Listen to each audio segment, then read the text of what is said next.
ఈరోజు ఒక ఆసక్తికరమైన అంశం గురించి మాట్లాడుకుందాం. అదే సమాచార హక్కు చట్టం, రైట్ టు ఇన్ఫర్మేషన్ యాక్ట్ 2005. ఈరోజు మనం చేయబోయే ఈ లోతైన విశ్లేషణ మన దైనందిన జీవితానికి చాలా దగ్గరైన విషయం. అవును, చాలా ముఖ్యమైన విషయం ఇది.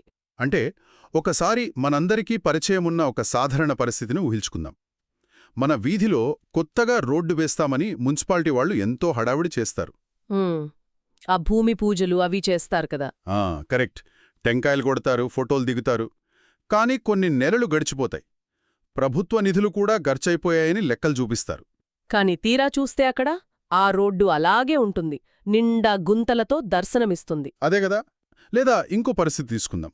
ఏదైనా ఒక ముఖ్యమైన పని కోసం, ఒక సర్టిఫికేట్ కోసమో లేదా పెన్షన్ కోసమో ప్రభుత్వ ఆఫీసుకు వెళ్తాం.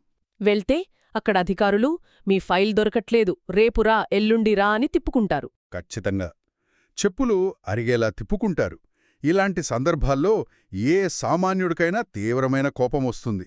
కాని ఆ తర్వాత ఏమవుతుంది? మనకెందుకులే, ఈ ప్రభుత్వాఫీసుల చుట్టూ ఎవరు తిరుగుతారు అని నిరాశతో వెనుదిరిగి వస్తుంటారు. ఈ మనకెందుకులే అనే ఆలోచనా విధానమే వ్యవస్థలో చాలా సమస్యలకు కారణం. నిజమే. ఆ ఆలోచనా విధానాన్ని పూర్తిగా మార్చేసి సామాన్యుల చేతికి ఒక సూపర్ పవర్ లాంటి అస్త్రాన్నిచ్చిన చట్టం ఈ ఆర్టీఐ. ఒక రకంగా ఇది బ్రహ్మాస్త్రం లాంటిది. అవును. సాధారణంగా ఇలాంటి చట్టాలు అనగానే కేవలం లాయర్లకు లేదా ఏవో ధర్నాలు చేసే సామాజిక కార్యకర్తలకు మాత్రమే సంబంధించినవి అనే ఒక అపోహ ఉంది కదా. ఖచ్చితంగా ఉంది. కాని ఈ చట్టం గురించిన విశ్లేషణలు, వాస్తవ పరిస్థితులు పరిశీలిస్తే ఇది ప్రతి పౌరుడు జేబులో పెట్టుకుని తిరగాల్సిన ఒక ఆయుధం అని అర్థమవుతుంది. ఈరోజు మన ప్రధాన ఉద్దేశం కూడా అదే. ఈ ఆర్టీఐ చట్టం ఎందుకు ఇంత శక్తివంతమైనది, దీని ఆచరణలో ఎలా వాడాలి అనేది లోతుగా అర్థం చేసుకోవడం. సమాజంలో పాతుకుపోయినా ఈ మనకెందుకులే అనే నిర్లిప్తతే వ్యవస్థలో అవినీతికి, అసమర్థతకు అతిపెద్ద కారణమని చెప్పాలి. అదెలాగో కొంచెం వివరిస్తారా? అంటే ప్రభుత్వ వ్యవస్థల్లోని ఈ లోపాలు సామాన్యుల జీవితాలను ఎంత దారుణంగా ప్రభావితం చేస్తాయో మనం రోజూ చూస్తూనే ఉంటాం. అవును, పన్నుల రూపంలో చూస్తుంటాం. కరెక్ట్. ఒక ప్రాంతంలో ప్రజలు ప్రతి నెల క్రమం తప్పకుండా పన్నులు చెల్లిస్తున్నప్పటికీ ఆ ప్రాంతానికి త్రాగునీరు ఎందుకు రావడం లేదో తెలుసుకునే కనీస హక్కు ప్రతి ఒక్కరికీ ఉంటుంది కదా. ఖచ్చితంగా ఉంటుంది. నిధులు లేవు అని ఒక అధికారి చెప్పినప్పుడు నిజంగానే నిధులు లేవా, లేక ఆ నిధులు కాంట్రాక్టర్ల జేబుల్లోకి దారి మళ్లాయా అని తెలుసుకోవడం ఒక ప్రాథమిక అవసరం. అది చాలా అవసరం. అవినీతి, సేవల్లో లోపం అనేవి ఎక్కడో టీవీ వార్తల్లో చూసే విషయాలు కావు. అవి నేరుగా మన ఇంటి గుమ్మ ముందుకు వచ్చే సమస్యలు. వాటన్నింటికీ సమాధానం రాబట్టాలంటే, ప్రభుత్వాన్ని జవాబుదారీగా నిలబెట్టాలంటే ఖచ్చితంగా ఈ చట్టం గురించి తెలుసుకోవాల్సిందే. ఈ చట్టం గురించి నేను రీసెర్చ్ చేస్తున్నప్పుడు నాకు అత్యంత ఆశ్చర్యం కలిగించిన విషయం ఒకటుంది. ఏంటది? ఇది ఏదో రాత్రికి రాత్రి ప్రభుత్వాలు దయతలచి పౌరులకి ఇచ్చిన ఒక బహుమతి కాదు. దీని మూలాలు మన భారత రాజ్యాంగంలోని ఆర్టికల్ 19(1)(a)లో ఉన్నాయి. అవును, చాలామందికి ఈ విషయం తెలీదు. ఈ ఆర్టికల్ పౌరులకు వాక్ స్వాతంత్ర్యం మరియు భావప్రకటన స్వేచ్ఛను ఇస్తుంది. సాధారణంగా భావప్రకటన స్వేచ్ఛ అంటే కేవలం మనకు నచ్చింది మాట్లాడుకోవడం లేదా పత్రికల్లో వ్యాసాలు రాయడం అని అనుకుంటాం. సాధారణంగా అలాగే అనుకుంటారు. కానీ ఒక ప్రభుత్వ ఆఫీస్లోని ఫైళ్ల సమాచారాన్ని అడగటానికి ఈ భావప్రకటన స్వేచ్ఛకు సంబంధమేమిటి అనేది నాకు చాలా ఆసక్తికరంగా అనిపించింది. అసలు రాజ్యాంగం ఈ రెండింటినీ ఎలా అనుసంధానం చేస్తోంది? రాజ్యాంగ నిర్మాతల దార్శనికతను అర్థం చేసుకోవాలంటే ఈ పాయింట్ చాలా కీలకం. ఎలాగంటారు? సమాచారం అనేది కేవలం ఒక చట్టం ద్వారా లభించే సదుపాయం కాదు, అది మన ప్రాథమిక హక్కు. ప్రాథమిక హక్కు. ఓకే. ఎలాగంటే సమాచారం లేకుండా సరైన భావప్రకటననేది అసాధ్యం కదా. ఒక ప్రభుత్వ విధానం మీద లేదా ఒక భారీ ప్రాజెక్ట్ మీద ఒక పౌరుడు తన అభిప్రాయాన్ని వ్యక్తం చెయ్యాలంటే ముందు ఆ ప్రాజెక్టుకు సంబంధించిన నిజానిజాలు తెలియాలి. అవును, గణాంకాలు, దానికైన ఖర్చు లాంటివి తెలియాలి. చీకట్లో ఉండి మనం దేని గురించి స్పష్టంగా మాట్లాడలేము. ప్రజాస్వామ్యం సమర్థవంతంగా పనిచెయ్యాలంటే ప్రభుత్వాన్ని ప్రశ్నించే హక్కు పౌరులకు ఉండాలి. అంటే ఆ ప్రశ్నించే హక్కుకు ప్రాణం పోసేదే ఈ సమాచారం అన్నమాట. ఖచ్చితంగా. ప్రభుత్వ కార్యాలయాల్లో జరిగే నిర్ణయాలు, ఖర్చులు రహస్యంగా ఉంటే మంచి పాలన అనేది కేవలం ఒక కలగానే మిగిలిపోతుంది. పారదర్శకత అనేది చాలా ముఖ్యం. పారదర్శకత అనేది ప్రజాస్వామ్యానికి ఆక్సిజన్ లాంటిది. అందుకే సమాచారం తెలుసుకోవడం మన ప్రాథమిక హక్కు అని సుప్రీంకోర్టు కూడా పలు తీర్పుల్లో స్పష్టం చేసింది. ఆ ప్రాథమిక హక్కుకు ఒక స్పష్టమైన ఆచరణాత్మకమైన రూపమే ఈ ఆర్టీఐ చట్టం. అవును, సరిగ్గా చెప్పారు. అంటే ఇదంతా చూస్తుంటే మనకు అర్థమవుతున్న విషయమేమిటంటే ఇది సామాన్యులకి ఇవ్వబడిన ఒక రాజ్యాంగబద్ధమైన అధికారం. అవును. సరే, వినడానికి ఇదంతా చాలా బావుంది. కానీ ప్రాక్టికల్గా వాస్తవంలోకి వద్దాం. ఒక సామాన్యుడు దరఖాస్తు చెయ్యాలని నిర్ణయించుకున్నాడనుకుందాం. అసలు ఈ చట్టం కింద ఎవరు దరఖాస్తు చెయ్యొచ్చు? ఎవరైనా చెయ్యొచ్చు. దీనికేమైనా కనీస విద్యార్హతలు ఉండాలా, లేదా ఏదైనా లాయర్ ద్వారానే వెళ్లాలా? ఎలాంటి మధ్యవర్తులు, లాయర్లు అవసరం లేదు. ఏ భారతీయ పౌరుడైనా సరే తమ స్వంత పేరు మీద దరఖాస్తు చేసుకోవచ్చు. ఓ, వయోపరిమితి లాంటివేమీ ఉండవా? దీనికి ఎలాంటి వయోపరిమితి, విద్యా సంబంధిత నిబంధనలు లేవు. ఒక సామాన్య రైతు దగ్గర్నుంచి ఒక విద్యార్థి వరకు ఎవరైనా నేరుగా వ్యవస్థను ప్రశ్నించే అవకాశం ఈ చట్టం కల్పిస్తోంది. బావుంది. కానీ దరఖాస్తు రాసిన ఆ కాగితం పట్టుకుని ఏ ఆఫీస్కి వెళ్ళాలి? అది మనం అడిగే సమాచారాన్ని బట్టి ఉంటుంది. అంటే కలెక్టర్ ఆఫీస్కి వెళ్ళి అక్కడ ఏ క్లర్క్ చేతిలోనో పెడితే పనైపోతుందా? అలా ఇస్తే ఆ కాగితం చెత్తబుట్లో పడే అవకాశం ఉంది గదా. దీనికి చట్టంలో ఉన్న పరిష్కారమేమిటి? అక్కడే ఈ చట్టం ఒక అద్భుతమైన, స్పష్టమైన విధానాన్ని ఏర్పాటు చేసింది. అదేంటి? మనం ఎవరికో ఒకరికి అప్లికేషన్ ఇచ్చి వాళ్లు దాన్ని పక్కన పడేసే అవకాశం లేకుండా ప్రతి ప్రభుత్వ శాఖలోనూ పబ్లిక్ ఇన్ఫర్మేషన్ ఆఫీసర్ అంటే PIO అనే ఒక ప్రత్యేక అధికారిని నియమించటం తప్పనిసరి చేసింది. ఓహో, అంటే స్పెషల్గా ఒక ఆఫీసర్ ఉంటారన్నమాట. అవును. ఒక మండలాఫీసు తీసుకున్నా, జిల్లా కలెక్టరేట్ తీసుకున్నా, పోలీస్ స్టేషన్ తీసుకున్నా ప్రతి చోట ఈ సమాచార హక్కు చట్టం కోసమే ఒక అధికారి ఉంటారు. సో డైరెక్ట్గా వాళ్ళకి ఇవ్వాలి. మనకు కావలసిన సమాచారం ఏ శాఖకు సంబంధించిందో ఆ శాఖలోని ఈ PIOకి మనం దరఖాస్తు ఇవ్వాలి. ఈ అధికారి చట్టబద్ధంగా మనకు సమాధానం చెప్పటానికి బాధ్యుడు. అంటే ఒక నిర్దిష్టమైన వ్యక్తిని చట్టం బాధ్యుడిని చేస్తోందన్నమాట. చాలా మంచి సిస్టమ్ ఇది. అవును, చాలా పకడ్బందీగా ఉంటుంది. అయితే ఇక చాలామందికొచ్చే అతిపెద్ద సందేహం, అసలు ఈ చట్టం కింద మనం ఏం అడగొచ్చు? కేవలం కాగితాలు, ప్రభుత్వ జీవోలు మాత్రమే అడగ్గలమా? లేదండి, పరిధి చాలా పెద్దది. క్షేత్రస్థాయిలో జరుగుతున్న పనుల గురించి, లేదా రహస్యంగా జరిగే ఒప్పందాల గురించి తెలుసుకోవచ్చా? ఈ చట్టం పరిధి ఎంతవరకుంటుంది? ఈ చట్టం పరిధి మనమూహించిన దానికంటే చాలా విశాలమైనది. ప్రభుత్వానికి సంబంధించిన దాదాపు దేని గురించైనా సమాచారం అడగొచ్చు. దాదాపు దేని గురించైనా? అవును. పాత ఫైళ్లు, రికార్డులు, రిపోర్టులు, కాంట్రాక్ట్ వివరాలు అడగటమే కాకుండా అధికారుల మధ్య ఒక ఫైల్ విషయంలో జరిగిన ఈమెయిల్స్, సంభాషణలు, వారు రాసుకున్న ఇంటర్నల్ నోట్స్ కూడా అడిగే హక్కు పౌరులకుంది. ఈమెయిల్ సంభాషణలు కూడా అడగొచ్చా? ఇది నిజంగా గ్రేట్. ఇదొక్కటే కాదు, ఈ చట్టంలో అత్యంత శక్తివంతమైన కోణం మరొకటుంది. అదేంటో తెలుసుకోవాలనుంది. కేవలం కాగితాలకే పరిమితం కాకుండా ప్రభుత్వ పనులకు సంబంధించిన భౌతికమైన శాంపుల్స్ కూడా అడగొచ్చు. భౌతికమైన శాంపుల్స్ అంటే? ఉదాహరణకు, మీ వీధిలో ఒక ప్రభుత్వ పాఠశాల భవనం కడుతున్నారనుకోండి. ఆ నిర్మాణ నాణ్యత మీద మీకు అనుమానం వస్తే అందులో వాడుతున్న సిమెంట్ శాంపిల్ లేదా ఇనుము శాంపిల్ కావాలని మీరు అధికారికంగా డిమాండ్ చేయవచ్చు. వావ్, ఇది నిజంగా చాలా శక్తివంతమైన విషయం. ఆ సిమెంట్ శాంపిల్స్ని కూడా పౌరులు అడగవచ్చు అనేది చాలామందికి తెలీదు. అవును, చాలా తక్కువ మంది వాడతారు దీన్ని. ఒక పౌరుడు ఆఫీస్కు వెళ్ళి, ఈ రోడ్డుకు వాడిన మెటీరియల్ శాంపిల్ ఇవ్వండి, నేను ల్యాబ్లో టెస్ట్ చేయిస్తాను అని అడిగితే అవినీతికి పాల్పడే ఏ కాంట్రాక్టర్కైనా, ఏ అధికారికైనా వణుకు పుట్టడం ఖాయం. ఖచ్చితంగా భయపడతారు. అయితే ఇంతటి శక్తివంతమైన దరఖాస్తు చేయాలంటే విధానం ఎలా ఉంటుంది?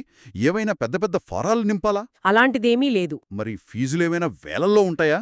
దరఖాస్తు విధానాన్ని సామాన్యులకు అందుబాటులో ఉంచాలనే ఉద్దేశ్యంతో దీన్ని చాలా సులభతరం చేశారు. ఎక్కడనుంచో ప్రత్యేకమైన ఫారాలు తీసుకురావాల్సిన పని అస్సలు లేదు. మరి దేనిమీద రాయాలి? ఒక సాధారణ తెల్ల కాగితం మీద PIOను ఉద్దేశించి మనకు కావలసిన సమాచారాన్ని వివరంగా రాసి అడగవచ్చు. దానికి మనం చెల్లించాల్సిన ఫీజు కేవలం 10 రూపాయలు మాత్రమే. కేవలం 10 రూపాయలేనా? అవును. పోస్టాఫీస్లో దొరికే పోస్టల్ ఆర్డర్ ద్వారా గాని లేదా కోర్టు ఫీ స్టాంప్ ద్వారా గాని ఈ 10 రూపాయలు చెల్లించవచ్చు. ఆన్లైన్లో కూడా చెయ్యొచ్చా? అవును. ఇప్పుడు సాంకేతికత పెరిగిన తర్వాత ఆన్లైన్ ద్వారా కూడా ఇంట్లో కూర్చునే వెబ్సైట్లో దరఖాస్తు చేసుకునే సదుపాయం చాలా రాష్ట్రాల్లో అందుబాటులోకొచ్చింది. అంటే 10 రూపాయలతో ఏకంగా ఒక ప్రభుత్వ శాఖను నిలదీయవచ్చన్నమాట. అద్భుతం. అవును, అదే దీని గొప్పతనం. కానీ ఇక్కడ నాకొక ప్రాక్టికల్ సమస్య కనిపిస్తుంది. మనం అప్లికేషన్ ఇచ్చాక వాళ్ళు సమాచారం ఇవ్వడానికి సంవత్సరాలు సమయం తీసుకుంటే అప్పటికి ఆ సమాచారం వల్ల ఎలాంటి ఉపయోగం ఉండదు కదా. నిజమే, అలా జరిగే అవకాశం ఉంది. దీనికి సమయ పరిమితులేమైనా ఉన్నాయా? సమయం విషయంలో ఈ చట్టం అధికారులకు ఎలాంటి వెసులుబాటు ఇవ్వలేదు. ఎలాగా? ఒక పౌరుడు దరఖాస్తు చేసుకున్న తేదీ నుంచి ఖచ్చితంగా 30 రోజుల్లోగా ఆ పిఐఓ సమాచారాన్ని అందించాల్సిందే. 30 రోజులు. ఓకే. ఒకవేళ ఆ సమాచారం తన శాఖకు సంబంధించినది అయితే సంబంధిత శాఖకు 5 రోజుల్లోగా దాన్ని పంపించి ఆ విషయాన్ని దరఖాస్తుదారుడికి తెలియజేయాలి. ఒకవేళ వాళ్ళు 30 రోజుల్లో ఇవ్వకపోతే ఏమవుతుంది? ఒకవేళ 30 రోజుల్లోగా సరైన సమాచారం ఇవ్వకపోతే ఆ అధికారి తన జేబులోంచి రోజుకు 250 రూపాయల చొప్పున జరిమానా కట్టాల్సి వస్తుంది. ఓ, జేబులోంచే కట్టాలా? అవును, ప్రభుత్వ నిధుల నుంచి కాదు, వాళ్ల సొంత డబ్బులే కట్టాలి. ఈ జరిమానా భయమే అధికారులను సమాచారమిచ్చేలా పరుగులు పెట్టిస్తుంది. నిజంగా చాలా స్ట్రిక్ట్ రూల్ ఇది. ఈ సమయ పరిమితి గురించి చదువుతున్నప్పుడే నేనింకొక అద్భుతమైన నిబంధన చూశాను. ఏంటది? సాధారణంగా 30 రోజులు గడువు ఉన్నప్పటికీ ఒక ప్రత్యేకమైన సందర్భంలో కేవలం 48 గంటల్లోనే అధికారులు సమాచారం ఇవ్వాలనే రూల్ ఒకటుంది. అవును, మీరు చెప్పింది కరెక్టే. ఒక పౌరుడి ప్రాణానికి స్వేచ్ఛకు ముప్పు ఉన్నప్పుడు ఈ నిబంధన వర్తిస్తుందని విన్నాను. ఇది నిజంగా చాలా ఆశ్చర్యం కలిగించింది నన్ను. 48 గంటల నిబంధన అనేది ఈ చట్టం యొక్క అత్యున్నత మానవీయ కోణాన్ని చూపిస్తోంది. పౌరుల ప్రాణాలకు రాజ్యాంగం ఇస్తున్న విలువలని ప్రతిబింబిస్తోంది. అంటే ఎలాంటి పరిస్థితుల్లో ఇది వర్తిస్తుంది? ఉదాహరణకు, ఒక వ్యక్తిని పోలీసులు అక్రమంగా అరెస్టు చేశారనుకుందాం, లేదా ఒక ప్రభుత్వ ఆస్పత్రిలో అత్యవసర వైద్యం కోసం ఒక నివేదిక తక్షణమే కావాల్సి ఉందనుకుందాం. అలాంటప్పుడు అలాంటి ఒక వ్యక్తి ప్రాణానికి లేదా స్వేచ్ఛకు సంబంధించిన అత్యవసర పరిస్థితుల్లో ఆర్టీఐ దరఖాస్తు చేస్తే అధికారులు నెలాఖరు వరకు ఆగుతాము అనడానికి వీల్లేదు. కేవలం 48 గంటల్లో ఇవ్వాలి. అవును, కేవలం 48 గంటల వ్యవధిలో వారు ఆ రికార్డులను పౌరుడి ముందుంచాలి. ప్రభుత్వ యంత్రాంగం ఒక సామాన్యుడి ప్రాణం కోసం ఎంత వేగంగా కదలొచ్చో ఈ నిబంధన నిరూపిస్తోంది. ఇదంతా వింటుంటే ఈ 10 రూపాయల కాగితం ఎంతటి పవర్ఫుల్ అస్త్రమో బాగా అర్థమవుతోంది. అయితే ఇక్కడ మనం ఒక చిన్న లాజికల్ ప్రశ్న వేసుకోవాలి. అడగండి. మనం ఏది పడితే అది ఏ సమాచారమైనా అడిగేయొచ్చా? ఉదాహరణకు, రేపొద్దున ఎవరైనా వెళ్ళి మన మిలిటరీ స్థావరాల మ్యాపులు కావాలనో లేదా ముఖ్యమంత్రి సెక్యూరిటీ వివరాలు కావాలనో 10 రూపాయలు కట్టి అడిగితే అధికారులిచ్చేస్తారా? లేదండి, అలా ఇవ్వరు. ఈ చట్టానికి పరిమితులేమీ లేవా? ఒక దేశంగా మనం కొన్ని రహస్యాలు దేశ భద్రత కోసం కాపాడుకోవాల్సుంటుంది. ఆ విషయాన్ని చట్టం రూపొందించేటప్పుడే చాలా స్పష్టంగా ఆలోచించారు. ఓహో, దీనికి కూడా ఒక సెక్షన్ ఉందన్నమాట. అవును, అందుకే ఆర్టీఐ చట్టంలోని సెక్షన్ 8 కింద కొన్ని మినహాయింపులు పొందుపరిచారు. సెక్షన్ 8 కింద దేశ సార్వభౌమాధికారం, సమగ్రత, భద్రతకు సంబంధించిన విషయాలు, సైనిక రహస్యాలు మనం అడగలేము. అలాగే దేశ వ్యూహాత్మక, శాస్త్రీయ, ఆర్థిక ప్రయోజనాలకు విఘాతం కలిగించే విషయాలు అధికారులు బయటపెట్టరు. విదేశాలతో ఉన్న సంబంధాల గురించి కూడా ఇవ్వరు కదా? అవును, విదేశాలతో మనకున్న అత్యంత రహస్య సంబంధాలకు ముప్పు వాటిల్లే సమాచారాన్ని కూడా ఇవ్వరు. మరి పోలీస్ కేసుల సంగతేంటి? ఒక పోలీస్ దర్యాప్తు జరుగుతున్నప్పుడు ఆ దర్యాప్తును తప్పుదోవ పట్టించేలా ఉండే ఆధారాలను కూడా ఇవ్వడానికి నిరాకరించవచ్చు. అది కూడా కరెక్టే. అలాగే ఇతరుల వ్యక్తిగత సమాచారాన్ని, అంటే ఒకరి బ్యాంక్ అకౌంట్ వివరాలు లేదా మెడికల్ రికార్డ్స్ లాంటివి, వాటి వల్ల ఎలాంటి ప్రజాప్రయోజనం లేనప్పుడు వాటిని ఇవ్వరు. ఓకే, ఈ మినహాయింపులన్నీ చాలా సహేతుకమైనవిగానే ఉన్నాయి. అవును, ఈ మినహాయింపులు పోను పబ్లిక్ డొమైన్లో ఉండాల్సిన ప్రజల సొమ్ముతో ముడిపడి ఉన్న ప్రతి ఒక్క సమాచారాన్ని అడిగే హక్కు పౌరులకు ఉంటుంది. సరే, ఇదంతా సిద్ధాంతపరంగా వినడానికి, మాట్లాడుకోవడానికి చాలా ఉత్సాహంగా ఉంటుంది. రూల్సు, సెక్షన్సు, జరిమానాలు ఇవన్నీ కాగితాల మీద పవర్ఫుల్గానే ఉంటాయి. అవును, ప్రాక్టికల్గా ఎలా ఉందో చూడాలి. అదే, వాస్తవంలో రోజువారీ జీవితంలో ఇది ఒక సాధారణ మనిషికి ఏమాత్రం ఉపయోగపడుతుంది అన్న ప్రశ్న వచ్చినప్పుడు ఈ చట్టం సామాన్యులకు ఎలా ఉపయోగపడుతుందో విశ్లేషిస్తున్న క్రమంలో హైదరాబాద్కు చెందిన రమేష్ అనే వ్యక్తి ఉదంతం ఒకటి నన్ను బాగా ఆకర్షించింది. ఆ రమేష్ గారి కథ చాలా స్ఫూర్తిదాయకం. ఈ కథ వింటున్నప్పుడు ఒక సామాన్యుడికి తన హక్కు గురించి తెలిస్తే వ్యవస్థ ఎలా దిగి వస్తుందో స్పష్టంగా అర్థమవుతుంది. మీరా స్టోరీ గురించి చెప్తారా? తప్పకుండా. రమేష్ అనే వ్యక్తి ఒక ప్రభుత్వ ఉద్యోగిగా పదవీ విరమణ పొందాడు. తన జీవితకాలం కష్టపడిన దానికి ప్రతిఫలంగా రావాల్సిన పెన్షన్ కోసం ఆఫీసుల చుట్టూ తిరగడం మొదలుపెట్టాడు. పాపం వయసు పైబడిన తర్వాత కూడా.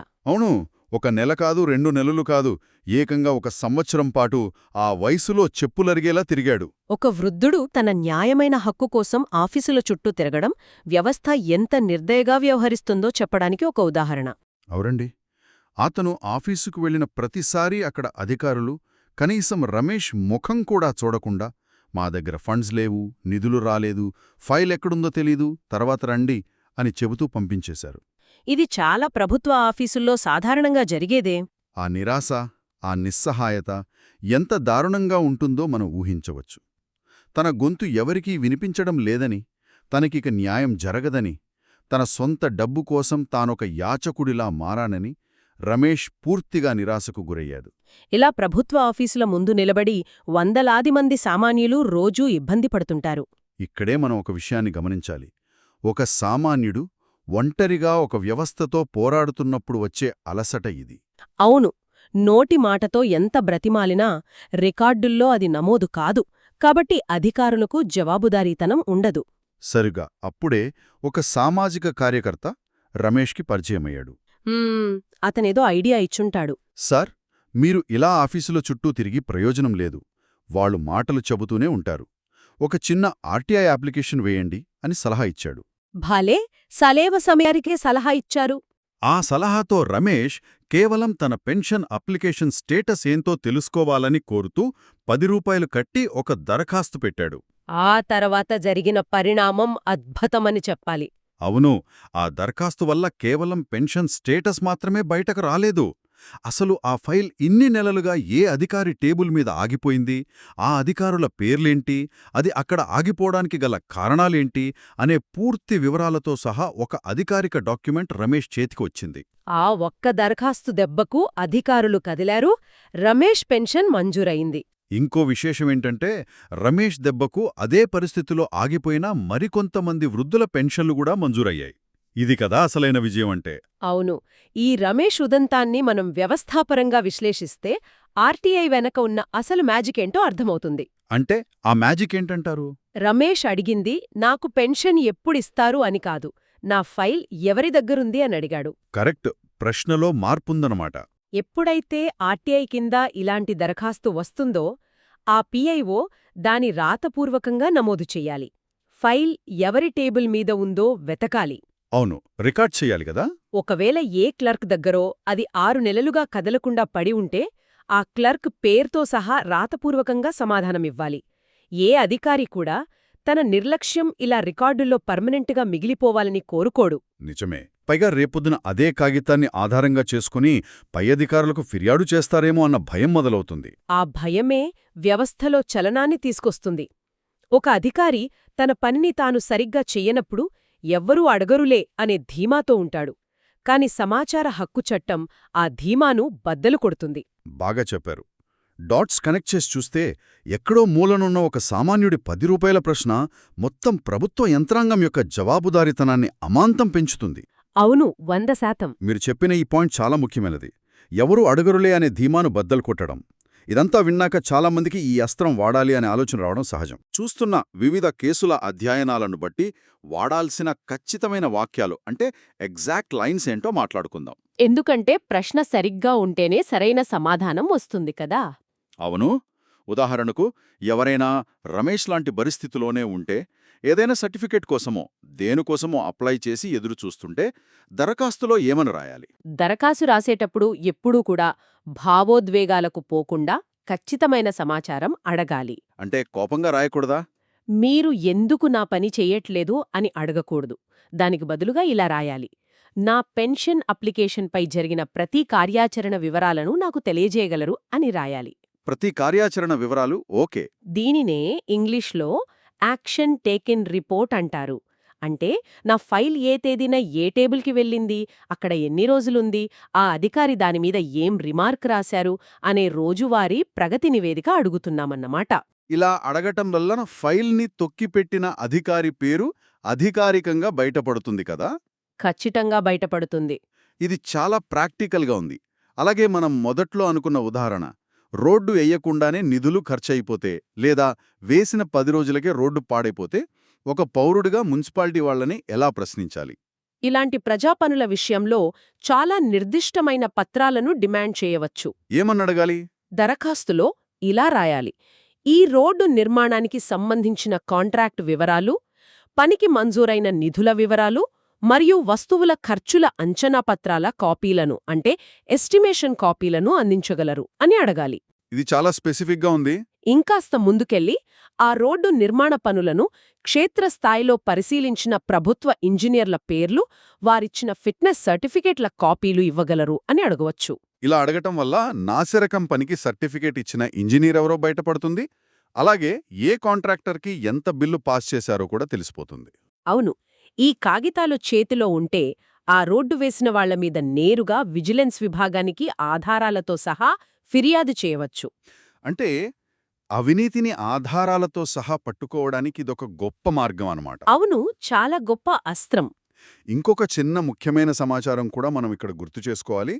దారిద్ర్య రేఖకు దిగువన ఉన్నవారికి, అంటే బీపీఎల్ రేషన్ కార్డ్ లేదా వైట్ రేషన్ కార్డు ఉన్నవారికి ఈ దరఖాస్తు చేయడానికి ఆ 10 రూపాయల ఫీజు కూడా మినహాయించబడుతుంది. అవును, వాళ్లకు పూర్తి ఉచితం.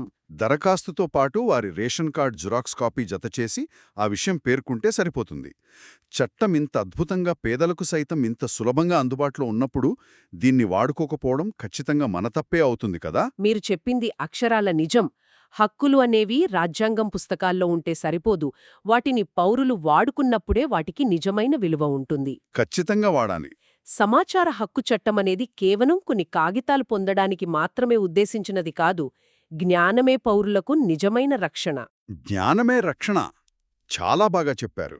ఒక పౌరుడికి తన ఊళ్ళో ఏం జరుగుతోంది, తన హక్కుల పట్ల ప్రభుత్వ విధానం ఏమిటి అనే సంపూర్ణ అవగాహన ఉన్నప్పుడు ఏ రాజకీయ నాయకుడు, ఏ అధికారి ఆ వ్యక్తిని మోసం చెయ్యలేరు. అవును, ఎవ్వరూ మోసం చేయలేరు. హక్కులు మరియు బాధ్యతలు అనేవి నాణేనికున్న రెండు ముఖాల్లాంటివి. హక్కులు తెలుసుకోవటమనేది ఒక పౌరుడిని కేవలం చైతన్యవంతం చేయడమే కాదు, వ్యవస్థను సరైన దారిలో నడిపించే ఒక కాపలాదారుడిగా కూడా మారుస్తుంది. చాలా గొప్పగా విశ్లేషించారు.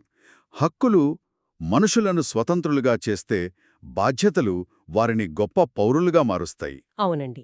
ఈరోజు మనం చర్చించుకున్న ఈ మొత్తం సమాచారాన్ని బట్టి మనం గుర్తుపెట్టుకోవాల్సిన అతిపెద్ద నినాదం ఒక్కటే: ఎవ్వరూ మనల్ని దోచుకోకుండా ఉండాలంటే హక్కుల పట్ల అవగాహన పెంచుకోవాలి. అదే మన ఆయుధం. ఇదొక మైండ్ సెట్, మన ఆలోచనా విధానంలో రావాల్సిన మార్పు.